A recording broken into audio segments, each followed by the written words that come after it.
Now बच्चों यहाँ पे है terms connected with SHM. SHM के साथ में क्या क्या टर्म कनेक्टेड हैं। सबसे पहला है यहाँ पे harmonic oscillator. What is harmonic oscillator? Harmonic oscillator क्या होता है? ए particle executing single harmonic motion is called a harmonic oscillator. What is displacement? The distance of the oscillating particle from its mean position at any instant is called its displacement. What is amplitude? The maximum displacement of the oscillating particle on either side of its mean position is called its amplitude. It is denoted by a. So displacement plus a भी हो सकता है, minus a भी हो सकता है, क्योंकि देखो ये अगर मीन पोजीशन है तो इधर भी हो सकता है डिस्प्लेसमेंट, इधर भी हो सकता है। तो अगर इधर को आप पॉजिटिव a प्लस a लेते हैं तो अपोजिट डायरेक्शन क्या लेंगे? माइनस ऑफ a लेना पड़ेगा आपको। इसके बाद है ऑसिलेशन और cycle. One complete back and fourth motion of A particle starting and ending at the same point is called a cycle और ऑसिलेशन और वाइब्रेशन। ठीक है, एक कंप्लीट जो साइकिल होता है, एक कंप्लीट जो चक्कर होता है, this is known as a oscillation or a cycle. Time period: the time taken by the particle to complete one oscillation is called its time period. It is denoted by capital T. Frequency: it is defined as the number of oscillation completed per unit time by the particle and it is denoted by nu, and nu इसका होता है 1/time period। इसका ऐसा unit पर second होता है, cycle पर second होता है या हर्ट्ज भी होता है। Angular frequency: it is angular quantity obtained. Angular frequency होता है कि जो आपका फ्रीक्वेंसी होता है और अगर उसमें 2 पाई से मल्टीप्लाई कर देंगे तो आपको क्या मिल जाएगा? एंगुलर फ्रीक्वेंसी मिल जाएगा। हमने ये एंगुलर सर्कुलर मोशन में पढ़ रखा है इसके बारे में। ऐसा यूनिट क्या होता है? रेडियन पर सेकंड होता है। नाउ फेज क्या होता है? The phase of a vibrating particle at any instant gives the state of the particle as regards its position and the direction of the motion at that instant. Y is equal to a sin omega t plus phi हो गया। So omega t plus phi is equal to हम बोलेंगे इसको phase of an oscillating particle। Initial phase और epoch क्या है? The phase of a vibrating particle corresponding to time t is equal to 0 is called the initial phase। ठीक है, अगर initially particle, जैसे अगर हम सभी डिस्प्लेसमेंट वगैरह यहाँ से कंसिडर कर रहे हैं, पार्टिकल पहले ही यहाँ जा चुका है, टी इक्वल टू जीरो पर जब आपने देखा पार्टिकल को तो यहाँ पे था, एक इनिशियल पहले ही फेज बना रखा था उसने। सो this is the initial phase, इसको हम बोलते हैं। फेज डिफरेंस क्या किसको बोलते हैं? The phase difference, the phase of the two oscillating particle is known as the phase difference. जो दो ऑसिलेटिंग पार्टिकल है, जैसे अगर यहाँ पे गिवन है y1 equal to A sine omega T, दूसरा गिवन है y2 equal to A sine omega T plus five, तो दोनों के ये omega T is known as a phase, तो यहाँ पे omega T is known as a phase, यहाँ पे omega T plus five is known as a phase. तो दोनों के फेज में क्या डिफरेंस है? फाइव का डिफरेंस है, तो this five is known as a phase difference. इसके बाद है कैरेक्टरिस्टिक्स ऑफ एसएचएम। सबसे पहले है डिस्प्लेसमेंट। जो एसएचएम होगा, सिंपल हार्मोनिक मोशन होगा, उसमें डिस्प्लेसमेंट का क्या इक्वेशन होता है? तो जैसे देखिए यहाँ पे अगर कोई पार्टिकल अगर सर्कुलर मोशन में होता है तो इसका जो पार्टिकल है उसका जो प्रोजेक्शन होगा, ये वाई एक्सिस है और ये एक्स एक्सिस है, तो वाई एक्सिस पे या एक्स एक्सिस पे जो प्रोजेक्शन होगा, वो जो प्रोजेक्शन होता है वो सर्कुलर वो सिंपल हार्मोनिक मोशन में होता है। ठीक है, तो अब यहाँ पे इसी तरीके से डिस्प्लेसमेंट हम यहाँ पे फाइंड करने जा रहे हैं। मान लिया जाए कि इनिशियली पार्टिकल यहाँ से चला है टी इक्वल टू 0 से और यहाँ से पार्टिकल पॉइंट पी पे आया है, तो ये तो पार्टिकल तो सर्कुलर मोशन में है, लेकिन इसका जो प्रोजेक्शन है वाई एक्सिस पे, वो वाई एक्सिस पे क्या है? ये सिंपल हार्मोनिक मोशन में है। सो जब पार्टिकल पॉइंट ओ पे जब आया है, ठीक है, तो एंगल कितना बना है? थीटा। तो ये थीटा होगा तो ये भी थीटा हो जाएगा। इस पर परपेंडिकुलर डाला, यहाँ से ऑरिजिन से जो डिस्प्लेसमेंट हो गया सिंपल हार्मोनिक मोशन का जो ऑसिलेशन है उसका जो डिस्प्लेसमेंट हो गया वाई हो गया है। ठीक है, नाउ इसमें ट्रायंगल, अगर ओपीएम ट्रायंगल में साइन थीटा अगर आप कंसीडर करते हैं इसमें ओपीएम में, तो sine theta equal to O M upon कितना हो जाएगा? OP. So O M equal to कितना हो जाएगा? OP sine of theta. So what is O M? अगर ओ एम यहाँ पे आप देखें तो व्हाट इज ओ एम? तो ओ एम इक्वल टू कितना है? वाई है। And what is OP? OP अगर देखें तो this is the amplitude, maximum displacement. ठीक है, क्योंकि पार्टिकल तो ये रेडियस है ना, तो रेडियस जो है आपका ये तो मैक्सिमम डिस्प्लेसमेंट है जो एसएचएम में होगा। तो पार्टिकल पॉइंट पी वाला जो पार्टिकल है अगर इस पॉइंट पे आता है यहाँ पे, तो ये मैक्सिमम डिस्प्लेसमेंट होगा और रेडियस के बराबर होगा, तो ये तो हमेशा कांस्टेंट ही है, amplitude A. So O M equal to कितना हो जाएगा? ए हो जाएगा, sorry O P equal to A हो जाएगा। So Y equal to A sine theta, और हम जानते हैं theta equal to omega into कितना होता है? टी होता है। सो इसकी वैल्यू पुट कर दी, so Y equal to A sine omega T हो गया। अगर आप x में लिखना चाहते हैं इक्वेशन, अगर आप चाहते हैं कि x में हम इक्वेशन लिखना चाहते हैं, तो x में इक्वेशन कैसे लिखोगे इसका? ठीक है। अगर x में इक्वेशन लिखना है तो x पे इसको इस पे परपेंडिकुलर डाल दीजिए। जब इस पे परपेंडिकुलर डाल देंगे तो cos थीटा इक्वल टू कितना हो जाएगा ON/OP। So ON equal to हो गया OP cos theta, so x equal to A cos theta हो जाएगा यहाँ पे।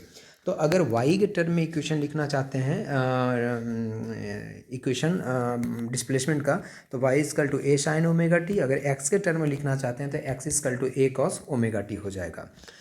यहाँ पे देखो दिखा रखा है कि y equal to A sin omega T plus phi naught भी हो सकता है, x equal to A cos omega T plus phi naught हो सकता है।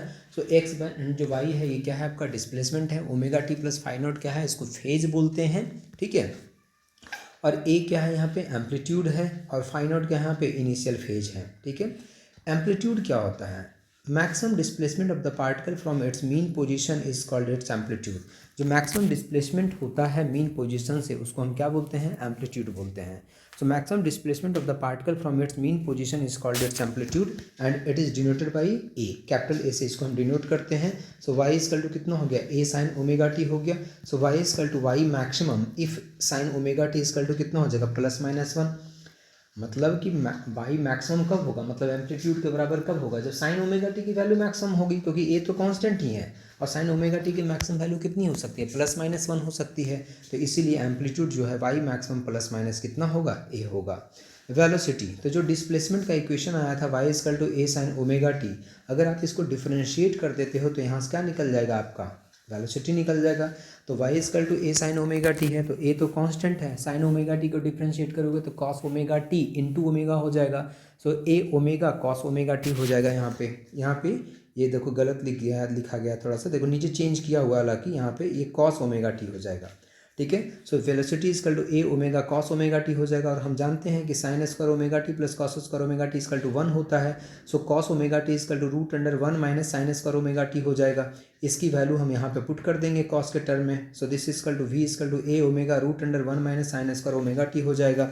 एंड हम जानते हैं y equal to A sine omega T होता है। So sine omega T equal to Y upon A हो गया। सो उसकी वैल्यू पुट कर देंगे तो यहाँ पे v equal to omega √a² minus कितना आ जाएगा, y² आ जाएगा। So this is the final velocity. अब कंडीशन है कि वेलोसिटी मैक्सिमम कब होगा, वेलोसिटी मिनिमम कब होगा, ठीक है। Condition 1, when the particle is at the mean position, अगर पार्टिकल मीन पोजीशन पे है तो y इक्वल टू कितना होगा, 0 होगा। जब y इक्वल टू 0 होगा तो इस इक्वेशन में पुट कीजिए वैल्यू, तो y इक्वल टू 0 पुट करोगे तो velocity equal to omega a आ जाएगा, जो कि मैक्सिमम वैल्यू है।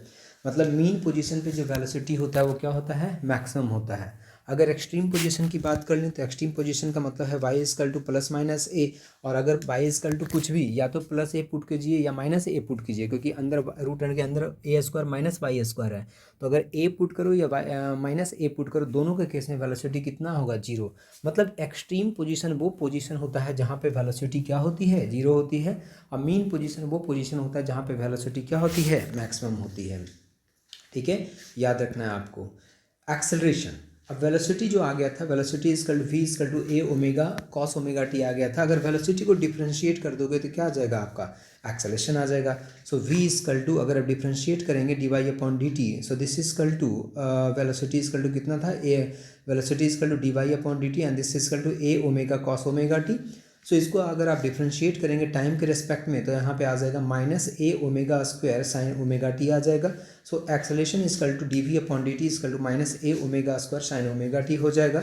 सो y equal to a sine omega T, इसकी वैल्यू पुट कर दो यहाँ पे। So d² y/dt², so this is the acceleration equal to -omega into कितना आ जाएगा, y। So acceleration equal to -omega into y हो जाएगा। Special cases, when the particle is the mean position, mean position का मतलब क्या है कि y इक्वल टू 0 हो जाएगा। जब मीन पोजीशन पे y इक्वल टू 0 हो जाएगा तो एक्सेलरेशन क्या हो जाएगा, 0 हो जाएगा वहाँ पे। When the particle is at the extreme position, extreme position का मतलब है कि एम्पलीट्यूड क्या हो गया, a, तो वहाँ पे एक्सेलरेशन इक्वल टू -ओमेगा² a आ जाएगा।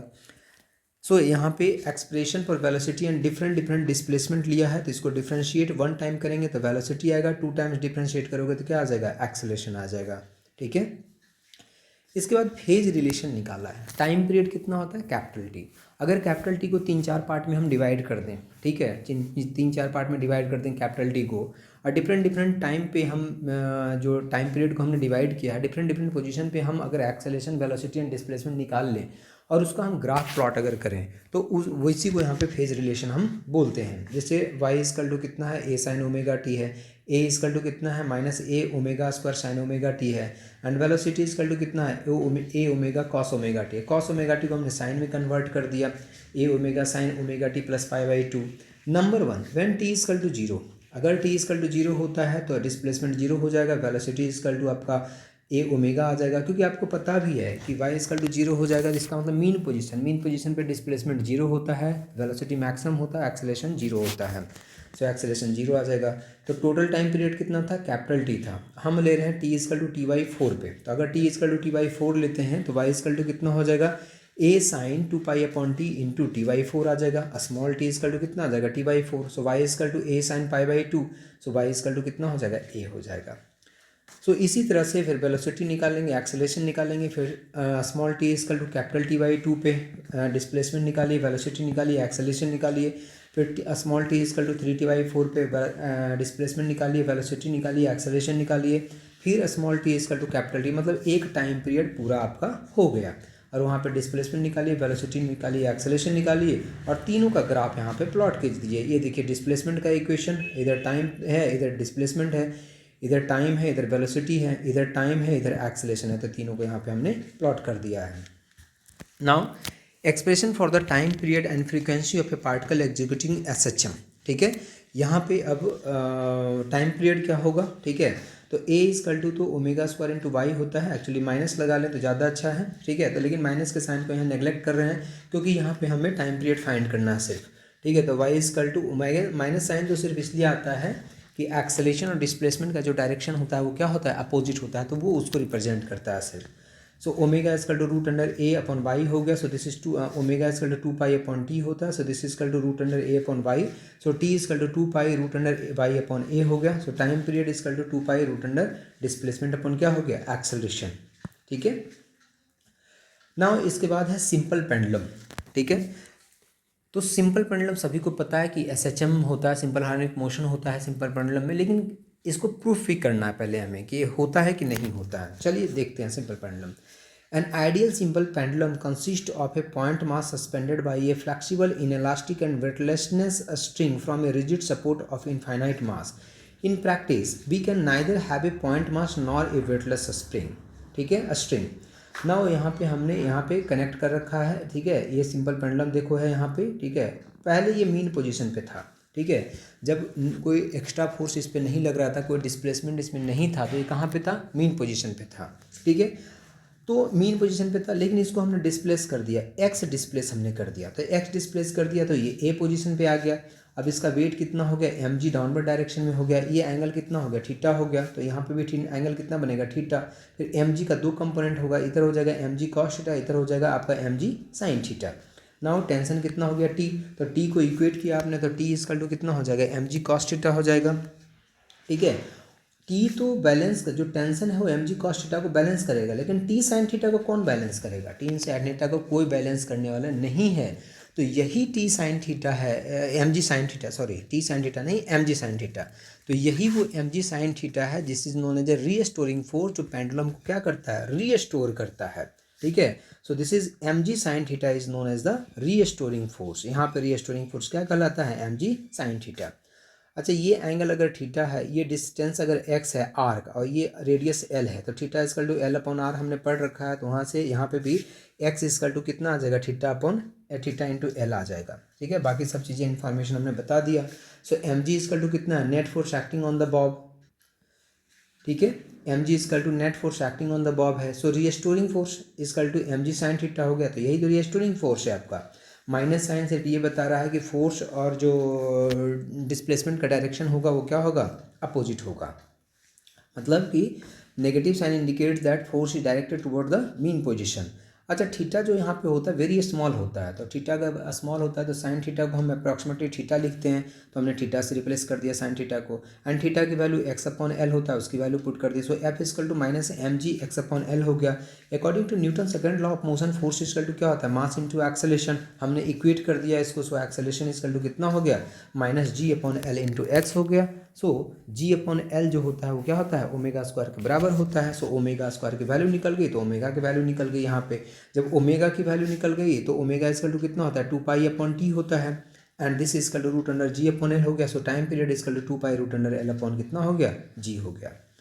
ठीक है, तो इसके बाद तो इसके यहाँ से ये समझना है कि जो सिंपल पेंडुलम होता है उसका टाइम पीरियड सिर्फ डिपेंड करता है किस पे, लेंथ पे और एक्सेलरेशन ड्यू टू ग्रेविटी पे। जो बॉब हमने लगा रखा था यहाँ पे, ठीक है, जो एम मास का बॉब हमने लिया था यहाँ पे, इसके मास पे डिपेंड नहीं करता है।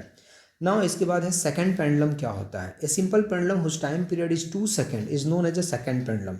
एक सिंपल पेंडुलम है जिसका टाइम पीरियड कितना है, 2 सेकंड, उसको हम क्या बोलते हैं, सेकंड पेंडुलम बोलते हैं। तो टाइम 2 सेकंड हो गया, लेंथ इजकल टू 1 मीटर हो गया, एंड फ्रीक्वेंसी इजकल टू कितना हो गया, 0.5 हर्ट्ज हो गया। ठीक है, नाउ अब है कि ऑसिलेशन। सिंपल पेंडुलम को अगर डिफरेंट डिफरेंट सिचुएशन में अगर रखते हो तो इसका टाइम पीरियड क्या वैरी होगा यहाँ पे। जैसे सबसे पहले है कि ऑसिलेशन इन लिक्विड। अगर सिंपल पेंडुलम को आप लिक्विड में लेके चले गए, तो सिंपल पेंडुलम के अगर लिक्विड में लेके चले जाओगे तो क्या होगा यहाँ पे, जैसे यहाँ पे मीन पोजीशन है, लेकिन जब यहाँ पे आएगा पेंडुलम तो वेट तो mg लगेगा, लेकिन यहाँ पे एक थ्रस्ट फोर्स भी लगेगा आपका, क्योंकि बॉयंसी फोर्स लगेगा यहाँ पे। So this equal to यहाँ पे रो हो गया density of the pendulum and sigma हो गया density of the liquid. So G effective मतलब कि यहाँ पे आपको करना क्या है, जिसे इफेक्टिव कितना हो जाएगा, तो मास इंटू जी, जो नेट आपका जो वेट लगेगा वो mass into G effective equal to कितना हो जाएगा, पहले कितना था mg माइनस थ्रस्ट फोर्स कितना होता है, थ्रस्ट फोर्स होता है v and density of the liquid into acceleration due to gravity.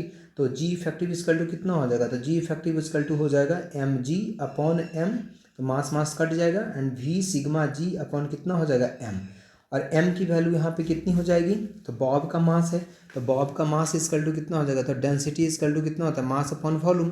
So mass equal to कितना हो जाएगा, डेंसिटी इंटू वॉल्यूम। तो किसका, बॉब का मास यहाँ पे पुट करोगे तो डेंसिटी इंटू कितना हो जाएगा, वॉल्यूम, वॉल्यूम वॉल्यूम कट जाएगा। So G effective equal to कितना आ जाएगा तुम्हारा, G minus sigma upon rho into G, और यही देखो वैल्यू यहाँ पे आया है G effective equal to. So G effective की वैल्यू यहाँ पे आ गई। ठीक है, सो जी इफेक्टिव की यहाँ पे वैल्यू आ गई। So this equal to G effective equal to हो गया तुम्हारा G into one minus sigma upon rho आ गया। So G effective upon G equal to हो गया rho minus sigma upon rho. So time period जो हो गया, टाइम पीरियड का रेशियो हो गया T dash upon T equal to, ये वैल्यू आ गया।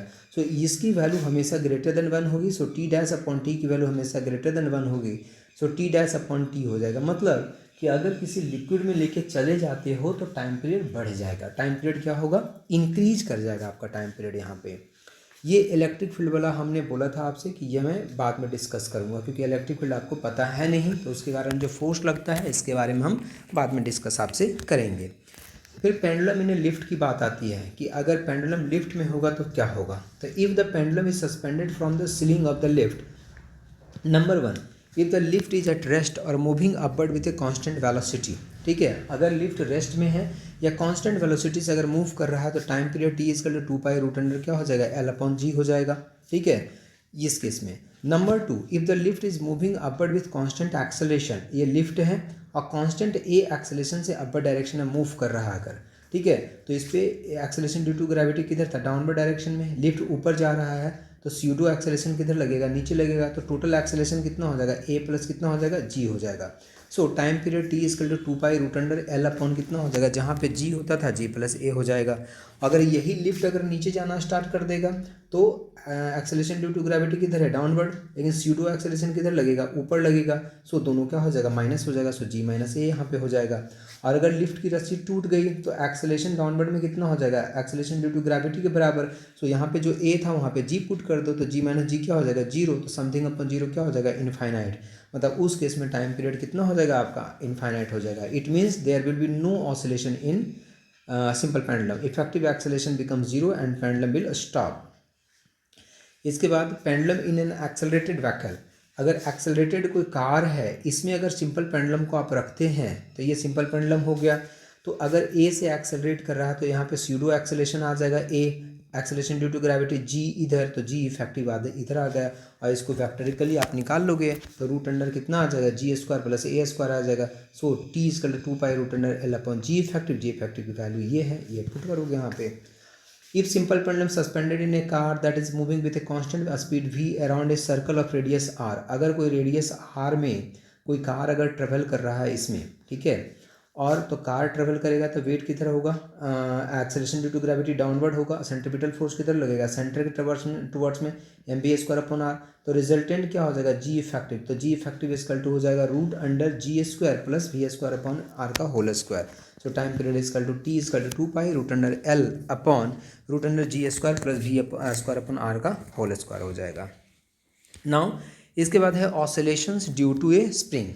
ऑसिलेशन ड्यू टू स्प्रिंग के कारण ऑसिलेशन कितना हो जाएगा। Number 1, horizontal oscillation of a body on a spring. ठीक है, अगर कोई स्प्रिंग मास सिस्टम है और हॉरिजॉन्टल रखा हुआ है, ठीक है, अगर कोई स्प्रिंग मास सिस्टम है और हॉरिजॉन्टल में अगर रखा हुआ है तब क्या होगा। Consider a massless spring lying on A horizontal on A frictionless horizontal table. So this is the, ये आपको देख रहे हैं यहाँ पे क्या स्प्रिंग रखा हुआ है, मास m है यहाँ पे। ठीक है, अगर कोई भी एक्सटेंशन इसमें नहीं हुआ, नहीं कंप्रेशन हुआ है, नहीं एक्सटेंशन हुआ है, तो अपने ओरिजिनल पोजीशन पे होगा। ठीक है, मीन पोजीशन पे होगा। लेकिन अगर इसमें x का एक्सटेंशन करवाते हैं, मतलब या तो इलोंगेशन करवाते हैं या कंप्रेशन होता है, दोनों के केस में यहाँ पे रीस्टोरिंग फोर्स लगेगा। एंड रीस्टोरिंग फोर्स कितना हो जाएगा, -kx हो जाएगा। सो अगर x स्मॉल डिस्टेंस अगर आप इसमें डिस्प्लेसमेंट करवाते हैं, ठीक है, तो F इक्वल टू कितना हो जाएगा, -kx हो जाएगा। According to Newton second law F equal to कितना होता है, mass into acceleration. So this is md² x upon dt² हो जाएगा। So md² x upon dt² equal to कितना हो जाएगा, -kx हो जाएगा। So d² x upon dt² equal to -k upon m into x हो जाएगा। एंड k अपॉन m क्या होता है, ओमेगा² के बराबर होता है। सो ओमेगा इक्वल टू कितना हो जाएगा, root under k upon m। So this equal to omega equal to 2 pi upon t equal to root under k upon m हो गया। सो टाइम पीरियड की वैल्यू ये आ गई तुम्हारी। अगर इसी तरह का स्प्रिंग अगर वर्टिकल होता है तब क्या हो जाएगा, तो स्प्रिंग अगर वर्टिकल हो जाएगा तो इस केस में क्या हो जाएगा, तो स्प्रिंग अगर वर्टिकल है, ठीक है, अगर कोई भी यहाँ पे एक्सटेंशन स्प्रिंग में नहीं हुआ है, तो अगर एक्सटेंशन नहीं हुआ है स्प्रिंग में, कोई भी एक्सटेंशन नहीं हुआ है, तो अपने ओरिजिनल लेंथ पे है। लेकिन जब इसमें मास आप अटैच करोगे तो ये क्या करेगा, डी डिस्प्लेसमेंट इसमें हो जाएगा, डी नीचे चला आ जाएगा। और यहाँ पे जो वेट इसका mg होगा उतना ही यहाँ पे रीस्टोरिंग फोर्स kd लग रहा होगा, तभी तो ये यहाँ पे भी एक अनदर इक्विलिब्रियम में आ जाएगा। पहले ये था, ठीक है, जब मास अटैच नहीं था तब इक्विलिब्रियम था, लेकिन जब मास अटैच कर दिया तो ये इक्विलिब्रियम आ गया। ठीक है, सो mg इसका टू कितना हो गया, kd। अब इसके बाद में यहाँ से आपने x डिस्प्लेसमेंट करवाया, तो टोटल डिस्प्लेसमेंट क्या हो गया, सबसे ओरिजिनल से total displacement x plus D हो गया। वेट कितना लग रहा है, mg लग रहा है। सो रीस्टोरिंग फोर्स कितना हो जाएगा यहाँ पे, so F equal to mg downward में जो लग रहा है वेट, माइनस रीस्टोरिंग फोर्स कितना लग जाएगा, k into x plus d. So this equal to mg, और mg इक्वल टू कितना है, kd, तो वैल्यू पुट कर दिया mg का, तो mg equal to kd minus kx minus kd, kd cut गया। सो F इक्वल टू कितना बच गया, फिर से -kx। अरे फिर से तो वही इक्वेशन आ गया तुम्हारा, F equal to -kx। So फिर से force equal to mass into acceleration equate करेंगे, फिर से सेम ओमेगा यहाँ पे आ जाएगा, मतलब टाइम पीरियड सेम आ जाएगा। मतलब कि स्प्रिंग हॉरिजॉन्टली रखा हो या हॉरिजॉन्टल या वर्टिकली रखा हो, दोनों के केस में जो टाइम पीरियड होता है वो क्या होता है, सेम होता है। इसके बाद है मैसिव स्प्रिंग। अभी तक हमने स्प्रिंग का मास कंसीडर नहीं किया, लेकिन अगर आप स्प्रिंग का मास यहाँ पे कंसीडर करते हैं और कैपिटल M अगर स्प्रिंग ऑफ मास होता है, तो टोटल मास जो हो जाएगा अब, ठीक है, टोटल मास जो हो जाएगा तुम्हारा स्मॉल m, मतलब जो मास आपने अटैच किया स्प्रिंग में, और कैपिटल M/3 मतलब स्प्रिंग ऑफ का मास अपॉन 3, ये हो जाएगा total effective mass. So time period t equal to 2 pi root under m effective upon कितना हो जाएगा, k हो जाएगा। इसके बाद है रिड्यूस्ड मास। रिड्यूस्ड मास क्या होता है, तो जैसे एक मास ये है और ये स्प्रिंग से एक दूसरा मास यहाँ पे अटैच्ड है m2, ये m1 है और ये तुम्हारा कितना है, m2 है। ठीक है, तो reduced mass mr equal to होता है m1 m2 upon m1 plus m2 होता है। So time period t equal to 2 pi root under mr upon कितना आ जाएगा, k आ जाएगा। नाउ इसके बाद द वेरी वेरी इंपॉर्टेंट, अगर कोई स्प्रिंग होता है, अगर स्प्रिंग को आप कट कर देते हैं बीच से, ठीक है, स्प्रिंग को 2 पार्ट 3 पार्ट 4 पार्ट में, जितने पार्ट में आपको कट करना है, अगर पार्ट में उसको कट कर देते हैं तो स्प्रिंग कांस्टेंट की वैल्यू क्या हो जाएगी। तो when a spring of length L is cut into 2 pieces of length L1 and L2 such that L1 equal to n of L2, if the constant of a spring is k, k1 equal to कितना हो जाएगा, k n1 plus 1 upon n हो जाएगा spring constant of first part, and k2 equal to n plus 1 upon into k हो जाएगा spring constant of the second part. So यहाँ पे मतलब कि आप अगर कट करते हैं स्प्रिंग को, तो जितना छोटा हो जाएगा लेंथ, स्प्रिंग का लेंथ जितना छोटा होता चला जाएगा, स्प्रिंग कांस्टेंट उसका उतना ही बढ़ता हुआ चला जाएगा। ठीक है, याद रखना है ये। Spring cut in two parts, spring cuts into n equal parts. अगर n इक्वल पार्ट्स में कट, जैसे एक स्प्रिंग है यहाँ पे, ठीक है, एक स्प्रिंग है, इसका स्प्रिंग कांस्टेंट k है और इसको n इक्वल पार्ट में आपने काट दिया है, तो एक पार्ट का जो स्प्रिंग कांस्टेंट हो जाएगा वो कितना हो जाएगा, n k हो जाएगा। So time period t equal to कितना हो जाएगा, 2 pi root under m upon n k हो जाएगा।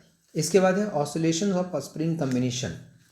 ठीक है, ऑसिलेशन ऑफ स्प्रिंग कम्बिनेशन।